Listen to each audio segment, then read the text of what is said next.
Семья с маленьким ребенком не может попасть в свой дом. Жители уфимского коттеджного поселка Елки столкнулись с проблемами сразу после покупки недвижимости. Качество построенного жилья хозяев не устроило, и они обратились к застройщику. Однако вместо решения вопроса подрядчик просто перекрыл дорогу. Почему новоселье откладывается, выясняла наша съемочная группа. Когда они приходили исправлять, здесь вот они болгарку повредили окно.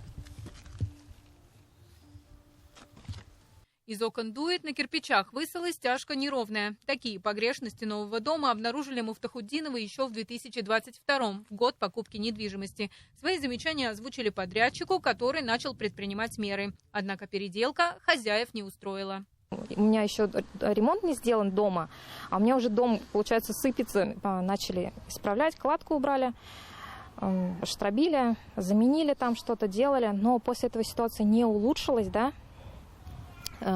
Хуже стало. Снова обратились к подрядчику, но в ответ получили угрозы. Мы первый и последний раз с вами общаемся, то есть больше мы с вами общаться не будем. Это первый и последний раз. Все земельные участки вокруг нас, это мои. Правильно? Правильно. Парковка около вашего дома, она тоже моя. Угу. Вы лишитесь парковки, вы лишитесь доступа в поселок, вы будете со мной судиться еще лет 5 по поводу этого, пытаясь наложить какой-либо сервитут или еще что-то. Даже если суд его наложит, я с вас буду брать за каждый проезд, за каждый проход по моему сервитуту.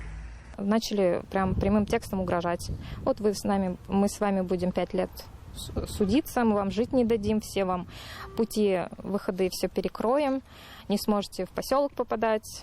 Эти обещания выполнили. Муфтахуддиновы не могут заехать на территорию. Пульт от шлагбаума отключили. А перед домом на месте предполагаемой парковки выставили железобетонные блоки. Застройщик в течение 5 лет несет гарантийные обязательства, и собственник вправе к нему обращаться, чтобы он эти недостатки исправил.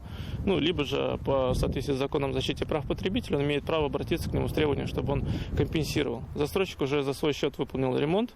Неоднократно он обращался, чтобы исправили. Они приходили, но в результате даже своего исправления была повреждена оконная рама. Молодая семья с 2023 года пытается отстоять свои права. За это время управляющая компания поменяла название, а новые договоры собственники даже не видели. Их просто не дают. Поэтому были вынуждены обратиться к юристу. Но и ему не удается найти компромисс с директором, который отказался комментировать и на камеру. Комментариев не будет. Дверь закройте, пожалуйста, у нас совещание проходит. Сейчас собственники уже обратились в прокуратуру республики в надежде решить вопрос с управляющей компанией. Наиля Нуреева, Айгуль Бекташева, Азат Ишбулатов, Родион Матвеев. Новости. Уфа.